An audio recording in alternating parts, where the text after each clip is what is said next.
మన ప్రభువును రక్షకుడైన యేసుక్రీస్తు నామములో కూడి వచ్చిన మీ అందరికీ, అలాగే ఈ లైవ్లో వీక్షిస్తున్న ప్రజలకు పేరు పేరిన పరిశుద్ధాత్మల ఆరాధన యోధా సమూహంలోని కుటుంబ సభ్యులకు నా హృదయపూర్వకమైన శుభాలు, అందరికీ వందనాలు తెలియపరుచుకుంటూ ఉన్నాను. ఈరోజు వాక్య ధ్యానము పశ్చాత్తాపం. ఈరోజు మన వాక్య ధ్యానం ఏంటి?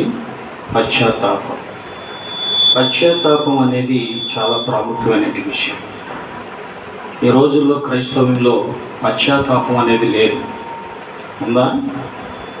పశ్చాత్తాపపడే పరిస్థితి ఏమాత్రం కూడా లేనే లేదు.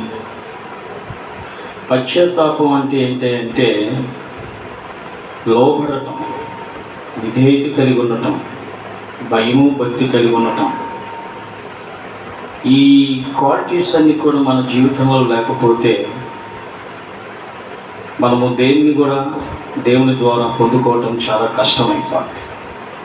అందుకని ఈరోజు ఈ యొక్క వాక్య ధ్యానంలో ఏంటి అంటే పశ్చాత్తాపం.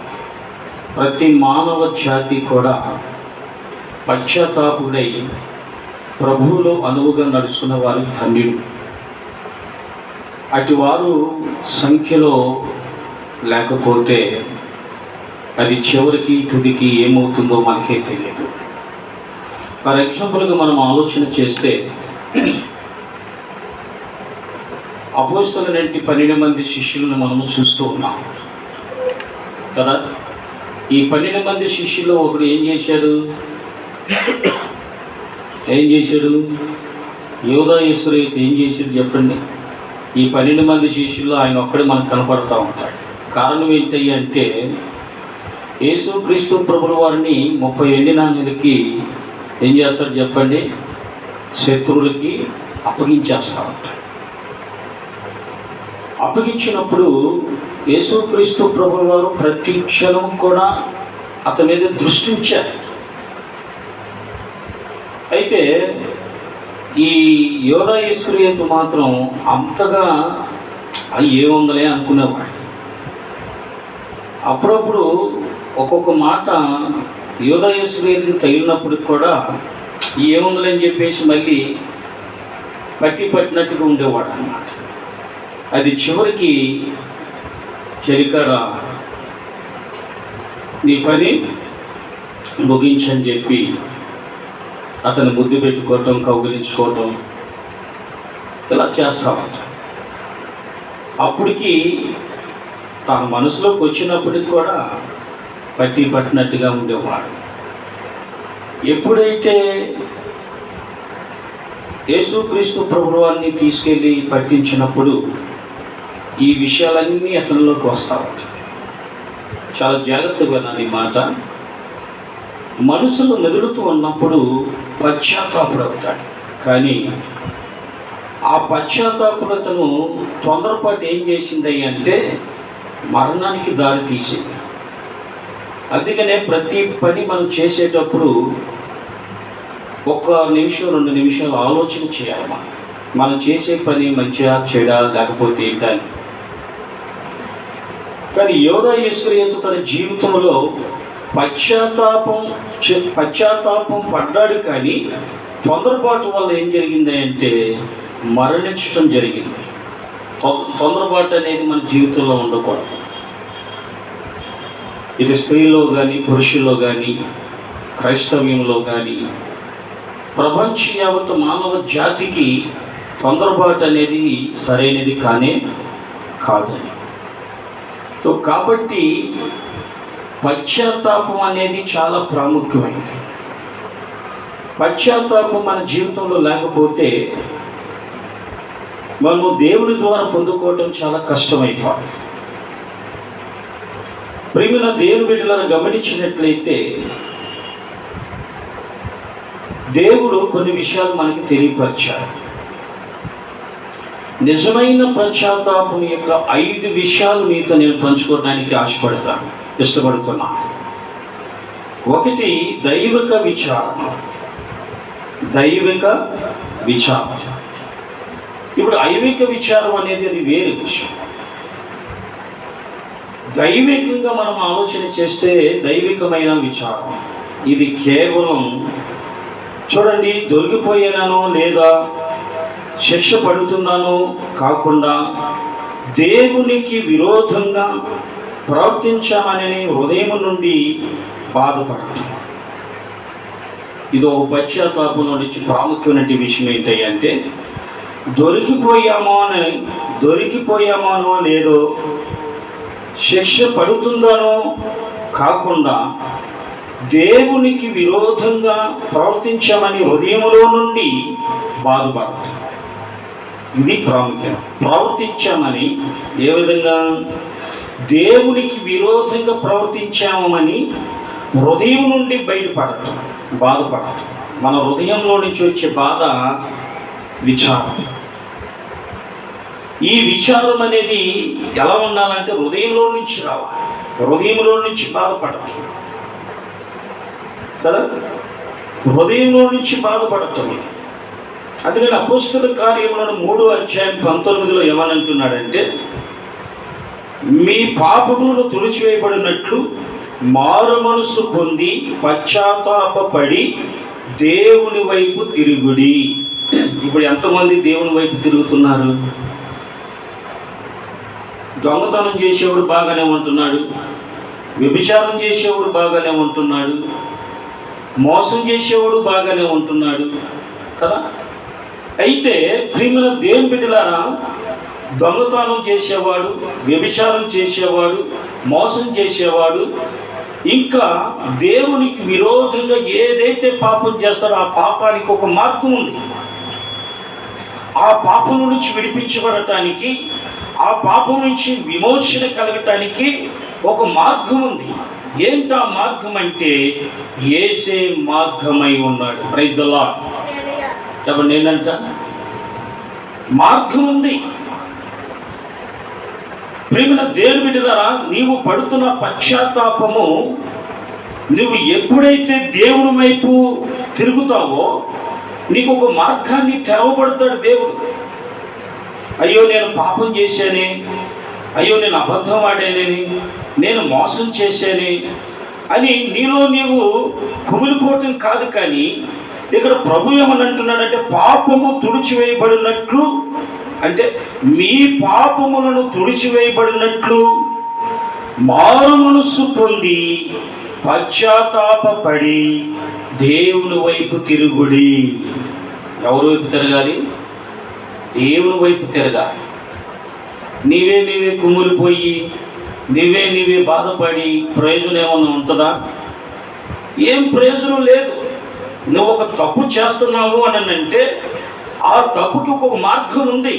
ఏంటా మార్గం అంటే నీవు పశ్చాత్తాపపడి దేవుని వైపు తిరగాలి. ఎవరి వైపు? దేవుని వైపు తిరగాలి. దేవుడే సమస్తము మూలకర్త అయి ఉన్నాడు. మన పాపల నిమిత్తము, మన శాప నిమిత్తము తను తగ్గించుకొని పరము నుండి భూమికి దిగి వచ్చిన ప్రభువైన యేసుక్రీస్తు ప్రభువు వారి ద్వారా నీ పాపములన్నిటిని కూడా క్షమించబడటానికి, నీవు ఏ పాపమైతే చేశావో, ఏ యొక్క శాపముతో కొట్టిమిట్టలాడుతున్నావో, ఏ ఇబ్బందులు పడుతున్నావో, ఏ సమస్యలతో కొట్టిమిట్టలాడుతున్నావో, సమస్తము కూడా వాటి నుండి విడిపించబడటానికి ఒకటే మార్గం, యేసు. అందుకని ఏమన్నట్టున్నాడు ప్రభు? యోహాను సువార్తలో ఏమన్నాడు? నేనే మార్గము, నేనే సత్యము, నేనే జీవమునై ఉన్నాను. నా ద్వారా తప్ప దేవుని యొద్దకు ఎవడును రాలేడు. కాబట్టి సమస్తము మూలకర్తైన దేవాతి దేవుడు క్రీస్తు, యేసు క్రీస్తు ప్రభువు వారు మాత్రమే నీ పాపములన్నిటిని క్షమించేవాడు. ఆయన నీ పాపములన్నీ కూడా క్షమించేవాడు. అందుకని నువ్వు ఏం చేయాలి చెప్పండి? నీవైనా నేనైనా సరే, నేను ఒక పాపం చేశాను, నేను ఒక తప్పు చేశాను. సో కాబట్టి ఆ పాపం నుంచి విడిపించబడాలి అంటే నేను పశ్చాత్తాపుడనై దేవుని వైపు తిరగాలి. అంతేగాని మనుషుల వైపు తిరగటము, లేకపోతే ఇంకోటి దేనికో మనం తిరగటం కాదు. కానీ అనేకమైన ప్రయాసాలు పడుతూ ఉంటారు. కోర్టుల చుట్టూ తిరుగుతూ ఉంటారు, ఇంకా పోలీస్ స్టేషన్ చుట్టూ తిరుగుతూ ఉంటారు, అధికారుల చుట్టూ తిరుగుతూ ఉంటారు, ఇంకా చాలా పెద్దల ద్వారా ఏదో జరిగిద్దని చెప్పేసి తిరుగుతూ ప్రయాసపడుతూ ఉంటారు. ప్రయాసపడుతున్న సమస్త జనులారా, నా ఎద్దుకు రండి, నేను మీకు విశ్రాంతిని కలుగు చేస్తాను అన్నాడు కదా. ఎందుకు నువ్వు ప్రయాసపడుతున్నావు? ఎందుకు నువ్వు దుఃఖపడుతున్నావు? ఎందుకు నువ్వు అంత పరిస్థితుల్లో నువ్వు దిగజారిపోతున్నావు? కారణం ఏంటంటే నీవు దేవుని వైపు తిరగటం ఏంటంట ఆలోచన పెట్టట్లేదు. అంటే దేవుని ద్వారా మనకి సమస్తము కార్యాలు జరుగుతాయి అనే విషయాన్ని నువ్వు గమనించలేకపోతున్నావు. ఈరోజు మనం గమనించాలి. యేసుక్రీస్తు ప్రభుల వారు ఆయన సమస్త మహిమను విడిచిపెట్టి మానవ జాతి కొరకై ఈ లోకానికి వచ్చినట్లుగా మనం చూస్తున్నాం. దేవుని గొర్రెపిల్లగా వధించబడ్డాడు ఆయన కదా. పాప విమోచన కొరకు తన రక్తాన్ని ప్రోక్షణ చేశాడు. ప్రతి పాపం నుంచి విడిపించబడటానికి నీతిమంతుడైన చిందించినట్టు రక్తం, అమూలమైన రక్తం, విలువైన రక్తం ప్రతి మానవ జాతి మీద చిందించాడు ప్రియులారా. అందుకనే ప్రభు ఏమన్నాడు చెప్పండి? మీ పాపములను తుడిచివేయబడినట్లు మారు మనసు పొందాలి. ప్రియులారా, గమనించిన ఒక దొంగని మనకి సమయం ఇవ్వాలి, మనం ఒక వ్యభిచారికి సమయం ఇవ్వాలి. యేసుక్రీస్తు ప్రభు వంటి వారికి ఒక సమయం ఇచ్చాడు మనకి. ఎగిరించైనా సరే నీవు నీ పాపాన్ని విడిచిపెట్టి యేసుని వెంబడించు, దేవుని వెంబడించు అని చెప్పి ఎన్నో విషయాలు మనం ఉపదేశ రూపంలో మనం చూస్తూ ఉన్నాం, వింటూనే ఉన్నాం కదా. ఇప్పుడు వ్యభిచారముతో పట్టబడినట్టు మగ్దలేని మరియను మనం చూసాం. ఆమె ఏం చేసింది చెప్పండి? పట్టబడితే అక్కడ ఉన్న కొంతమంది ప్రజలు ఏం చేశారంటే, మోషే ధర్మశాస్త్ర ప్రకారంగా ఏమిని రాళ్లతో కొట్టి చంపవాలని ఉన్నది కదా అని చెప్పింది. యేసుక్రీస్తు ప్రభుల వారు మరి యొక్క పరిస్థితుల సిచ్యువేషన్లో మగ్దలేని మరియను సమయాన్ని ఇచ్చాడు. ఇక మీదట నువ్వు తప్పు చేయకమ్మా అని. వెంటనే తన మారు మనసు పొంది, పశ్చాత్తాపంతో మారు మనసు పొందింది, యేసు వైపు తిరిగింది, తన పాపముల నుంచి విడిపించబడింది. ఆమె గొప్ప సాక్షిగా జీవించడం ప్రారంభించింది. Praise the lord. ఈరోజు మన జీవితంలో కూడా మనం ఏం చేయాలి చెప్పండి? మారు మనసు పొందాలి, పశ్చాత్తాపడాలి, దేవుని వైపు తిరగాలి. ఎన్ని విషయాలు ఉన్నాయి? 1 మారు మనసు పొందాలి, 2 పశ్చాత్తాపం పడాలి, 3 దేవుని వైపు తిరగాలి. కొంతమంది ఏడుస్తారు, పైన ఏడుపులు ఏడుస్తూ ఉంటారు, బలి ఏడుస్తారు. అసలు అసలు వాళ్ళకి ఆ కన్నీళ్ళు ఎట్లా వస్తాయో కానీ తలుసుకొని ఏడుస్తారు. వారు చేసిన రియాక్షన్ బట్టి ఏం చేస్తారంటే తలుసుకొని ఏడుస్తూ ఉంటారు. అది కాదు, దేవునికి కావాల్సింది నీ హృదయంలో నుంచి రావాల్సినటువంటి బాధ. దేవుడు ఆ విచారణ చూసి ఏం చేస్తాడు చెప్పండి? దేవుడు కనికరించి నీ పాపాన్ని ఏం చేస్తాడు? పాపం నుంచి విడిపించి గొప్ప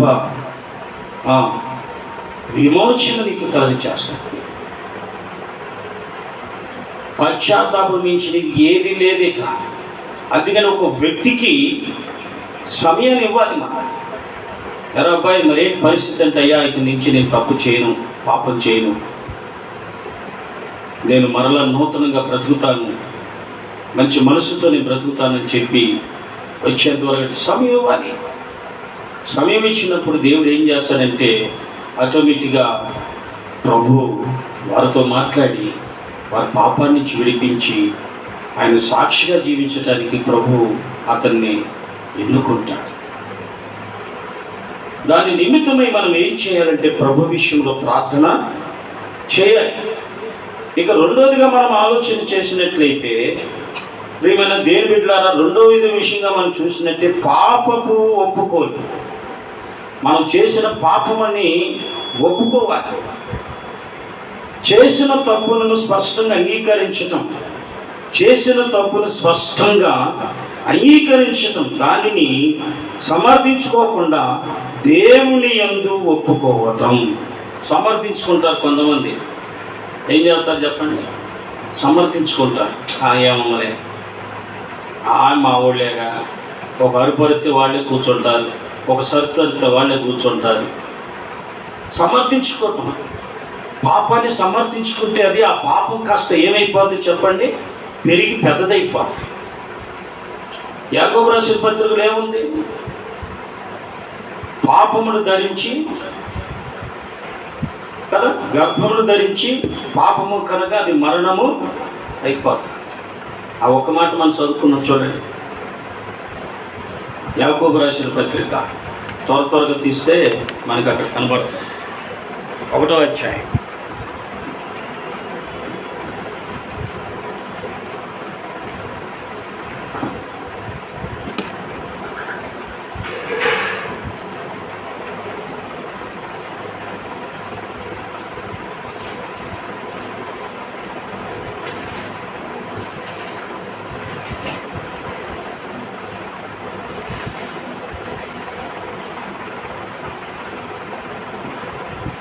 ఒకటవ అధ్యాయం 15వ వచనం. దురాశ గర్భమును ధరించి పాపమును కనగా పాపము పరిపక్వమై మరణము కనెను. ఏనంట? చూశారా? పాపం ఏం చేసిందంట? దురాశ గర్భమును ధరించి పాపమును కనగా పాపము పరిపక్వమై మరణమును కనును. ఇవి ఎంత ఘోరమైన పరిస్థితితో చూడండి. సో కాబట్టి మనము సమర్థించుకుంటే అది ఏమైంది చెప్పండి? మరణము కనిద్ది. ఆ పాపము కాస్త సమర్థించుకుంటే మరణము కనిద్ది. అంటే ఏంటి? ఆ మరణం కలిందంటే పరిస్థితి ఏంటి? పరిస్థితి ఇక చేయగలిగేది ఏం లేదు. ఇక సమర్థించుకోవటం అనేది అసంభవం. అది సమర్థించుకోకూడదు. కాబట్టి ప్రియమైన దేవుని బిడ్డలారా, దాన్ని సమర్థించుకోకుండా దేవుని యందు ఒప్పుకోవడం. చూడండి, కొరింథీయులకు రాసిన 2వ పత్రిక 7వ అధ్యాయం 10వ వచనంలో అంటాడు, దేవుని చిత్తానుసారమైన దుఃఖము మారు మనసును కలగ చేసెను. దేవునికి స్తోత్రం. ఏంటంట? దేవుని చిత్తానుసారమైన దుఃఖం అంట మారు మనసును కలగ చేస్తున్నాం. మనం ఏడ్చే ఏడుపు ఎలా ఉంటుందంట? దేవుని చిత్తానుసారమైన దుఃఖం. దేవునికి అనుకూలమైన నువ్వు దుఃఖపడితే తలుసుకొని కాదు, నేను ఈ పాపం చేశాను ప్రభువా, నిజమే, నువ్వు నా కోసం ప్రాణం పెట్టిన దేవుడు, నేను ఎందుకు ఈ తప్పు చేశాను, ఎందుకు ఈ పాపం చేశాను, ఎందుకు ఈ పరిస్థితులు ఎలా ఉన్నాను, నన్ను క్షమించు, నా పాపాన్ని క్షమించు అని చెప్పి నువ్వు ఎప్పుడైతే ఉదానుసారంగా నువ్వు దుఃఖపడతావో నీకు మారు మనసును దేవుడు నీకు అనుగ్రహిస్తాడు. ఏమిస్తాడు? మారు మనసును నీకు అనుగ్రహిస్తాడు. కాబట్టి ప్రతి వ్యక్తికి కొంత సమయాన్ని మనం ఇచ్చినప్పుడు ఏమవుతుంది చెప్పండి? వాడు ఎప్పుడైతే పశ్చాత్తాపం పడతాడో వాడికి గొప్ప విమోచన దొరుకుతుంది. ప్రతి వ్యక్తికి ఒక సమయం అనేది ఉండాలి. ఆ సమయాన్ని బట్టి దేవుడు గొప్ప కార్యాలు చేసుకుంటాడు. సో కాబట్టి విషయాలను గమనించి 2 విషయాలు మనం చెప్పుకున్నాక మూడు విషయాలు దేవుడి చిత్తమైతే మరొకసారి మనం తెలుసుకుందాం. సో కాబట్టి ఈ విషయాలను గమనించి ప్రభువులో మనం నడుచుకుందాం. పశ్చాత్తాపం అనేది చాలా ప్రాముఖ్యమైనది. ఎలా ఉండాలని అంటే పశ్చాత్తాపం మన హృదయంలో నుంచి రావాలి. దుఃఖం ఎలా రావాలి? మన హృదయంలో నుంచి దుఃఖం రావాలి. తలుసుకుని ఏడ్చుకునే దుఃఖం కాదని. ప్రార్థన, కొంతమంది ప్రార్థన చేస్తారు, తలుసుకొని ప్రార్థన చేస్తారు. ఇది సరైనది కాదు. ఇది తలుసుకొని ఏడుస్తారు. ఇది సరైనది కాదు. ఇది ప్రియమైన దేవుని బిడ్డలను గమనించండి. దేవుని విషయంలో నేను ఈ తప్పు చేశాను, ఈ పాపం చేశాను, ప్రభువా నన్ను ఈ పాపం నుంచి నేను విడిపించాయి అని చెప్పి దేవుని సన్నిధిలో ఉండి మనం ఎప్పుడైతే పశ్చాత్తాపడతామో దేవుడు నిన్ను నీ పశ్చాత్తాపాన్ని చూసి కనికరించి నీ పాపాన్ని నుంచి విడిపించి గొప్ప కార్యాన్ని మీ జీవితంలో జరిగిస్తాడు. ఆయన నిత్య రాజ్యాన్ని నీకు అనుగ్రహించడానికి అవకాశం ఉంటుంది. దావీదు తన జీవితంలో తప్పు చేశాడు. నాతానికి తెలియపరిచినప్పుడు నాతాని విషయాలన్నీ చెప్తాడు. ఏదేమైనప్పుడు కూడా నీ బిడ్డ చనిపోతాడు అని చెప్తాడు. ప్రియులారా గమనించండి,